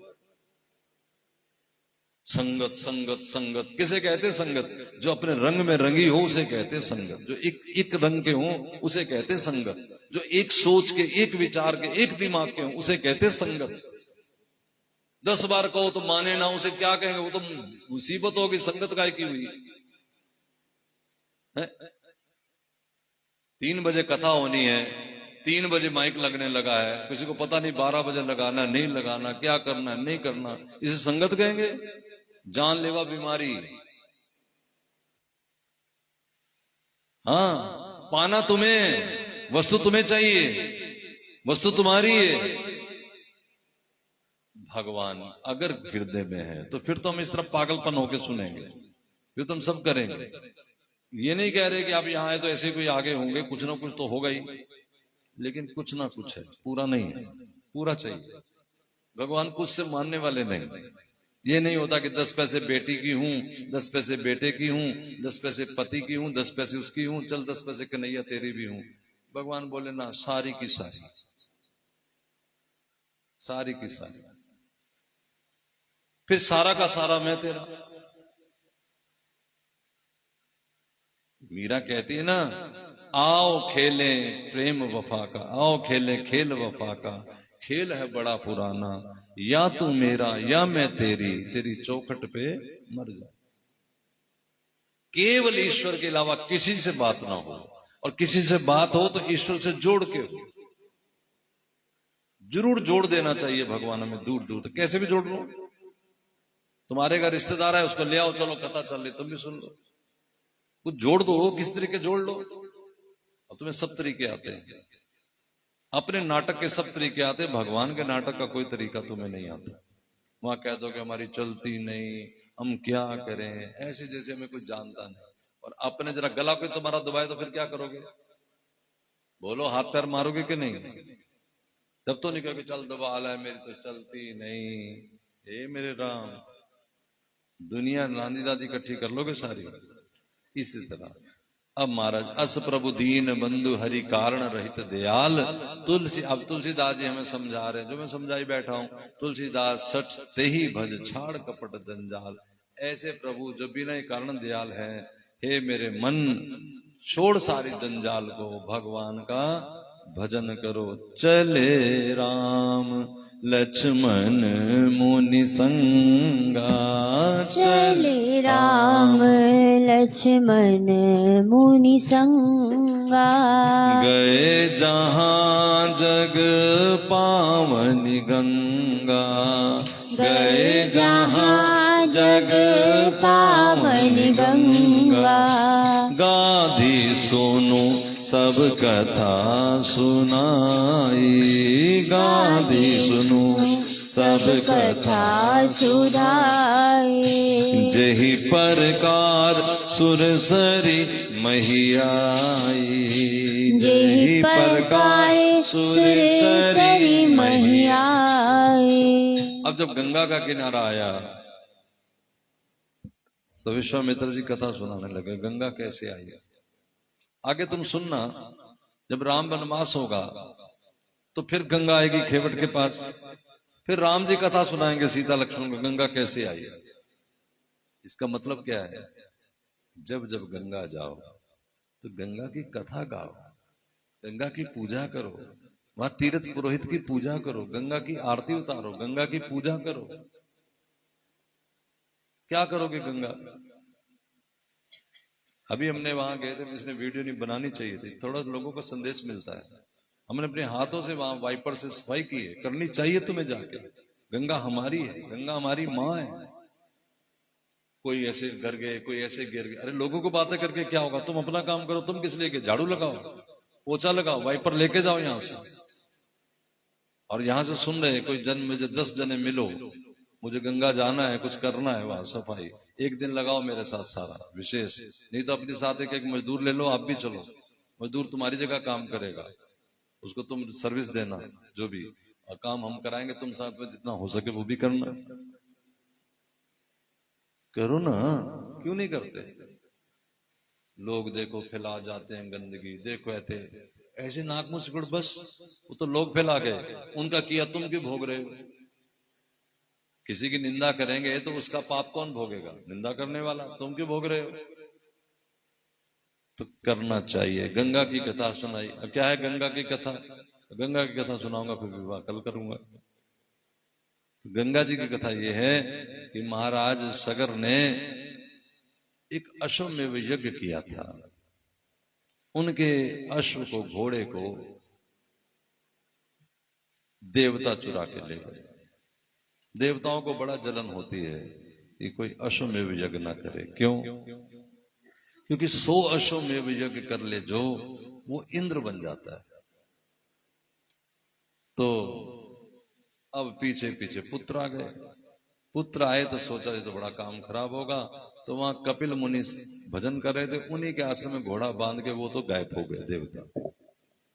अब सगर के 1000 पुत्र थे, वो घोड़ा ढूंढने आए थे, जैसे लव कुश कहते ना, घोड़ा ढूंढने, पकड़ लिया था लव कुश ने। इसी अब सगर के पुत्रों ने कहा कि मुनि तुम्हें इतनी तमीज नहीं, बदतमीजी से बोले जब, तो मुनि ने ऐसे नजर देखा घूर के, और इस नजर से ही वो सारे स्वाहा हो गए, भाई जल मरे सारे। अब घोड़ा तो आना क्या, जब पता लगा सगर महाराज को तो गए वहां, तो बड़ा उन्होंने प्रार्थना की। तो मुनि ने बताया कि इनके उद्धार का एक ही उपाय है, ध्यान दो, जो संतों के भी बद्दुआ से जल मरे, उसके उद्धार का भी एक ही उपाय है कि यदि गंगा धरा पे आए और गंगा से इनकी अस्थियां छू जाएं तो इनका उद्धार हो सकता है, नहीं तो इनको तो नरक में जगह नहीं मिलेगा। का मतलब होता है ये प्रेत बनेंगे, कहते नरक में भी जगह नहीं मिलेगी, प्रेत। सगर ने तपस्या की, फिर इनके पीछे जितने के हुए, दिलीप हुए, आयुष्मान हुए, आदि आदि राजा, और अंत में भागीरथ। बताओ, पीढ़ियां कर रही हैं एक गंगा पाने के लिए, और तुम कृष्ण पाने के लिए कह रहे हो कि कितनी देर में मिलेगा, कितनी माला से मिलेगा? हम बढ़िया दुनिया का काम भी कर लें, पैसे भी हमारी जेब में आ जाए, सारी कमाई भी हो जाए, डीजे पे भी नाच लें, वहां भी हो आए, और कृष्ण कब मिलेगा? ये कैसी बातें बता रहे हो भाई हमें? कृष्ण मिलेगा मर के, मर जाओ मिल जाएगा। कौन मरता है? अपनी मैं को मार दो, मैं मारनी नहीं, डिजाइन छोड़ने नहीं, एक्टिंग छोड़नी नहीं, तो ठीक है अभी हरि नाम जपो, धीरे धीरे धीरे धीरे मन में। कभी ऐसी युगों के बाद मिली है गंगा, और भगीरथ पे जब कृपा करी गंगा ने, तो भी गंगा ने बोली ऐसे नहीं मैं आ सकती। अभी तो तुम्हें राधे बाबा बताते हैं कि कृष्ण आके बता गए क्या, कि त्रिपुर सुंदरी के व्रत कर। अभी कृष्ण आ गए, फिर बता रहे राधे बाबा को, राधे बाबा ने अनुष्ठान किया त्रिपुर सुंदरी का। किसने कराया? कन्हैया ने आके बताया कि भैया अभी तुम्हें ये करना है। तो बोले तुम आ तो गए, आ तो गया लेकिन नियम तो पालन करना ही है। गंगा जी आ तो गई, लेकिन क्या बोली? मैं ऐसे नहीं आ सकती बाबा। फिर क्या करूं? अब मैं ऐसे आऊंगी तो तेरे काम ही नहीं रहेगा, कुछ तेरे मतलब की चीज नहीं रहूंगी। क्यों? मैं तो पताल में घुस जाऊंगी भी। अगर सूर्य को हमारे ऊपर आ जाएगा तो हम देखने जोगे बचेंगे? सूर्य अगर हमारे ऊपर आ जाए तो हम सूर्य का दर्शन करना चाहते हैं, सूर्य का दर्शन करना चाहते हैं। तो सूर्य पहले सौम्य बने, या हमारी नेत्रों में वो अर्जुन को भगवान ने अपना दर्शन देने के लिए क्या किया था? गीता जी के अनुसार उनको दिव्य नेत्र दिए थे। भगवान को ऐसे गंगा बोली मैं आऊंगी तो क्या होगा? मैं तो पताल में चली जाऊंगी। तो फिर क्या करूं? क्या भोलेनाथ का भजन करो। शंकर का भजन किया फिर, और शंकर का भजन किया तो भोलेनाथ स्वीकार किया दर्शन देके, ठीक है। तो फिर गंगा जब उतरी तो भोलेनाथ ने अपनी जटा खोल ली और जटाओं के बीच में गूंथ लिया। अब देखो शिव क्या है, शिव कहना बड़ा आसान है। जैसे हम फूलों को गूंथ के बैनी बनाते हैं, ऐसे जिसने अपनी जटाओं में गंगा को गूंथ लिया होगा, क्या शिव होंगे, उनका कुछ समझ लगती है तुम्हें? अंदाजा भी लग सकता है। हर एक को छोटा आंक लेते हैं। राधा तो ऐसे समझ ले जैसे घर की छोकरी है कोई। बढ़िया, कहना बड़ा आसान है, ऐसे मिल जाएंगे वैसे मिल जाएंगे। जरा भगीरथ का देखो, पीढ़ियां लग गई तो गंगा मिली है, और गंगा जिनकी अंश है, एक बूंद है जिनकी, उस राधा तक पहुंचना है। उस राधा का नाम भी हमारी जीभ पे समझ लो कि पता नहीं अतिशय कृपा का बांध फूट गया है ना। फिर गंगा जटाओं से उतरी, लेकिन गंगा जब निकली तो रास्ते में एक जहनु नाम के महात्मा थे, उनकी कुटिया थी। और जहनु नाम के महात्मा एक शिला पे बैठ के तप कर रहे थे। लेकिन गंगा आई तो गंगा के वेग में कुटिया बह गई। गुरु जी को तो बड़ा बुरा लगा, हमारा तो सारा सामान धरा था, बताओ। गंगा को इतनी भी तमीज नहीं, थोड़ा रास्ता तो ये है सब। तो गुरु जी ने क्या किया, अंजलि धरी आगे जाके, और गंगा आ रही थी, ऐसे पकड़ा, पी गए। सोचो, जो गंगा कहती मैं पताल में चली जाऊंगी, शिव समा सकते हैं जटाओं में। संत की हिम्मत देखो, संत का जरा रुतबा देखो, पी गए अंजलि में। फिर भगीरथ ने हाथ कर जोड़े, सरकार ये तो हमारी पीढ़ियां लग गई। बड़ा मनाया, तो बोले अच्छा ठीक है। तो अपने मुख से कुल्ला किया तो नाम पड़ा जाह्नवी। जुन्नू नाम के संत से मुख से निकली तो गंगा जी का नाम भगीरथी, क्योंकि भगीरथ लाए थे, और दूसरा नाम हो गया जाह्नवी। तो आगे आगे भगीरथ, पीछे पीछे गंगा।